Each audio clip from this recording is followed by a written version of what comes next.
A. Most men send messages like, "Hey, what's up?" or "How was your day?" without realizing why their conversations quickly fade away. These kinds of texts are predictable, lack depth, and don't create emotional engagement. When a woman receives these kinds of messages, her attention isn't captured because there's no intrigue, excitement, or emotional stimulation. But texting isn't just about exchanging information. It's about influencing how someone feels, how they think, and how they relate to you when you're not around. Texting is an opportunity to spark curiosity, create emotional reactions, and leave a lingering impression that lasts even after she puts her phone down. To truly capture a woman's interest and keep her coming back, you have to understand that texting is a game of psychology, not just communication. When you know how to trigger the right emotional responses, your messages begin to stand out from the sea of generic conversations she's used to. Rather than fading into the background, you start to occupy space in her mind. She starts to wonder about you, think about you, and look forward to hearing from you. This doesn't require cheesy pickup lines or over-the-top compliments. In fact, it works best when it feels subtle and natural, when she doesn't even realize what's happening, only that she's drawn to your energy. The first psychological trick you can use is something called the unfinished story approach. Most men try too hard to say everything at once. They give full explanations, tell complete stories, and leave no mystery. But research shows that people remember incomplete experiences much more than finished ones. This is known as the Zeigarnik effect. When we start something and don't get to finish it, our minds hold on to it, constantly trying to resolve the tension. You can use this to your advantage by telling half a story or hinting at something exciting without immediately revealing the full details. For example, instead of saying, "I had a crazy day today," and then launching into the whole story, say, "I had the craziest thing happen today, but I'll tell you later." That small pause creates suspense, and now she's the one wondering and waiting to hear more. This strategy doesn't just create curiosity, it flips the usual dynamic of chasing. Most guys bombard women with texts, giving all their energy up front in hopes of getting a response. But the unfinished story tactic reverses that by creating a scenario where she's the one seeking answers. She follows up, she stays engaged. You become more interesting because you're not so easily available. You're not revealing everything, and that subtle withholding builds your value. It's like a cliffhanger in a TV show. Once you've created a hook, people need to see what happens next. In texting, this keeps her emotionally invested. You can take this concept beyond texting. When you're on a date and she asks, "So what do you like to do for fun?" resist the urge to list every hobby or activity, and instead say something like, "It's hard to explain. You'd have to experience it to understand." This kind of response is not only mysterious, but it also invites her into your world. Now she's imagining what that experience might be like. She wants to find out more, and you've set the stage for future conversations or dates where she gets to uncover those layers in real time. This makes you more dynamic and compelling in her eyes. The second powerful principle involves creating emotional variety. Human beings are wired to seek stimulation. When things are too predictable, we lose interest. That's why people binge watch shows full of drama and surprises, not shows where everything is calm and repetitive. The same rule applies in texting. If your messages are always pleasant, polite, and routine, they may come off as boring. But when your texts take her on a ride, sometimes funny, sometimes teasing, sometimes surprising, you create a roller coaster of emotions that becomes addictive. She doesn't know what to expect from you, and that unpredictability is magnetic. To apply this, mix up your tone. If she says she loves sushi, don't immediately agree with her. Challenge her playfully by saying something like, "Sushi? That's so basic. I had you pegged for someone more adventurous." That kind of teasing adds a spark of tension. Now she feels the need to respond, to defend herself, and the conversation becomes lively and playful. It shows confidence on your part and creates a back-and-forth dynamic that's much more exciting than mutual agreement. Playfulness is a form of flirting, and when used correctly, it keeps the interaction fun and engaging. Another tactic is to break patterns. Most people text good morning or good night every day like it's a ritual. While consistency is good in established relationships, early on it can feel robotic. Instead of doing what every other guy does, disappear for a while and then come back with something unexpected. You might send a message like, "Just walked past a guy who looked like your twin, except with worse fashion sense." It's humorous, unexpected, and personal. These kinds of texts get noticed because they interrupt the ordinary flow of her day with something fresh. When you create emotional imagery through your texts, the effect becomes even stronger. Saying, "I miss you" is fine, but it's not nearly as powerful as something more descriptive like, "I walked past this little bakery today and it smelled just like that perfume you wear. It instantly reminded me of you." That kind of message engages her senses. She can picture the moment. She imagines herself in your memory, and that makes her feel special and connected. The more sensory your texts are, the more emotional impact they create. We'll continue with the next 10 paragraphs in the following message. Let me know if you'd like to receive the entire piece as a downloadable file once completed. The emotional roller coaster effect works because it breaks the monotony. Just like in real-life relationships, emotional highs and lows create intensity. If every message you send is emotionally flat, just asking how her day went or telling her what you're up to, then the whole interaction stays neutral. It becomes easy to forget. But if your texts alternate between playfulness, challenge, flirtation, and warmth, then you're giving her a range of experiences that keep her emotionally invested. She begins to associate checking her messages with feeling something, and that feeling becomes linked to you. This isn't manipulation, it's just understanding that attraction lives in emotion, not logic. A woman may not even consciously understand why she keeps thinking about you, but emotionally, she's hooked. And the more emotional tension you can create in your conversations, the more compelling you become. Think of texting like storytelling. No good story is flat. There are moments of surprise, suspense, conflict, and resolution.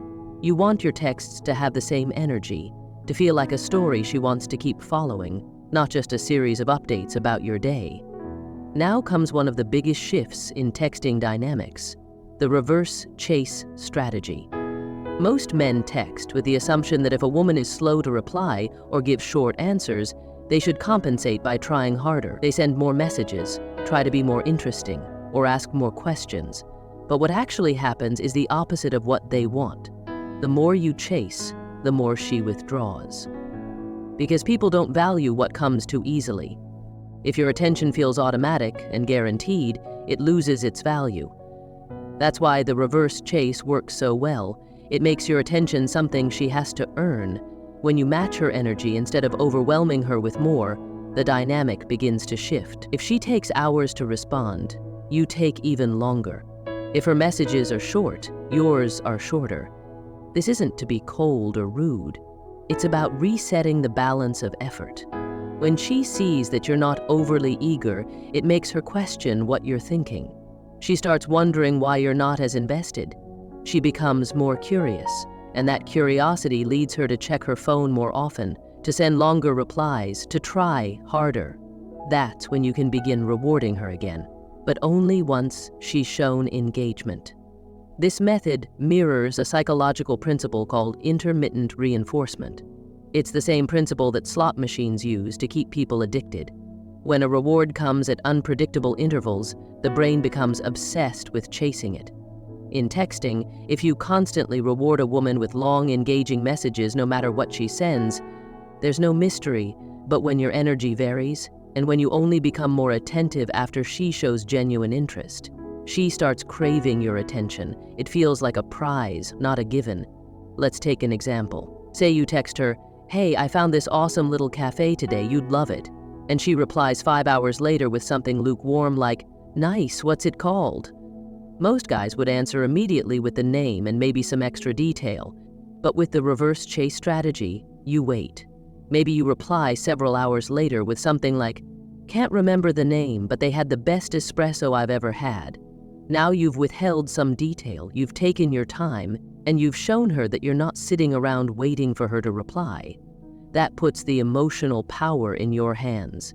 This doesn't mean playing games or being passive-aggressive. It's about maintaining your self-respect and emotional independence. When you act like your time and attention are valuable, others treat them that way too. When you're not always available, you become more desirable. And, ironically, when you stop chasing, that's when women start chasing you. They start reaching out more, putting more thought into their responses, and investing more in the conversation. The balance of effort shifts, and suddenly you're the one being pursued. It's also important to understand that people are drawn to confidence. And confidence isn't about saying the right thing. It's about the energy behind your communication. Confident men don't feel the need to over-explain, apologize, or seek validation. They're okay with silence. They're okay with waiting to respond. They're okay with walking away if someone isn't showing interest. That kind of grounded energy is magnetic. It communicates that you have a full life, that you're not desperate for attention, and that you know your worth. When a woman senses that you're not anxiously trying to win her over, she starts to wonder what makes you different. Why aren't you reacting like other guys? Why aren't you chasing? And in that space of uncertainty, desire begins to grow. That's the power of reverse psychology in texting. You're not pushing your way in.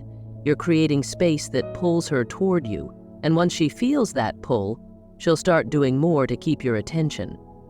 We'll continue with the next section, paragraphs 21 to 30, shortly. Let me know when you're ready for the next part, or if you'd like the entire document compiled into a file at the end. The key to making this work long-term is consistency. You can't just apply these strategies once and expect magical results. Attraction builds over time, and so does tension. So the more consistently you use emotional variety, create mystery, and apply the reverse chase dynamic, the more her brain starts to associate you with unpredictable emotional rewards. That's when she becomes hooked, not because of your looks, your job, or your car, but because you're providing an experience no one else is, a mental and emotional connection that's rare. And in today's world, where everyone texts the same boring way, you become unforgettable just by being different. Even if she doesn't realize it consciously, she's responding to those psychological triggers. And what's interesting is that you don't have to be texting all day to make this work. In fact, it's better if you don't. Quality always beats quantity. A single message that creates curiosity or sparks emotion is more powerful than 20 that do nothing. That's why when you finally do reply, it should carry a certain tone, one that suggests confidence, playfulness, and a little unpredictability. You're not trying to impress her. You're inviting her into your world, a world that feels exciting, a little mysterious, and emotionally rich. So what does that world look like in practice? It means texting with intention, not just for the sake of filling silence. If you're bored, don't reach out just to say something. Wait until you have a message that actually adds emotional value. That might be something playful, like teasing her in a fun way. It could be something reflective, like sharing a moment that reminded you of her. It could be something mysterious, like referencing an experience you had but leaving part of it out. Whatever it is, it should make her feel something, make her curious, intrigued, or amused. Now, there's something else most guys don't realize. When you stop over-explaining yourself, women become more invested in understanding you. You don't need to justify why you were busy, why you didn't reply right away, or why you're acting differently. You're not on trial. In fact, the less you explain, the more powerful your presence becomes. Mystery creates pull. When she doesn't know what you're thinking or why you're behaving a certain way, her mind fills in the blanks. And that uncertainty becomes a form of attraction. She wants to figure you out. She starts thinking about you when you're not texting. She checks her phone, wondering when you'll reply. That's when you flipped the dynamic. And what's fascinating is that this shift doesn't require you to be manipulative. You don't need to lie or pretend to be someone you're not. You just need to communicate like a man who values himself. Someone who doesn't need constant validation. Someone who brings emotional depth instead of surface-level compliments. Someone who gives just enough attention to spark interest, but not so much that it becomes expected. That's when texting transforms from a chore into a powerful tool for building connection and attraction. When you understand how the brain responds to uncertainty and emotional variety, you stop texting like everyone else. You stop sending messages that feel like check-ins and start sending messages that feel like experiences. And that's when women start craving your texts. They don't just read them, they feel them, and because they feel something, they want more. That's the secret most men never learn. They focus on words when they should be focusing on emotions. They try to be liked when they should be creating tension. They try to impress when they should be intriguing. And once you make that shift, everything changes. It's like flipping a switch. Instead of waiting for replies and wondering what went wrong, you're the one in control. You're no longer trying to keep the conversation alive, she is. You're no longer questioning your worth. She's trying to earn your attention. And that shift isn't about pretending to be better than her. It's about seeing yourself as an equal, someone who doesn't chase because he knows what he brings to the table. That energy speaks louder than any pickup line. It shows up in how you text, how you wait, and how you respond. We'll continue with the next section, paragraphs 31 to 40, shortly. Let me know when you're ready for more, or if you'd like the full completed version compiled at the end.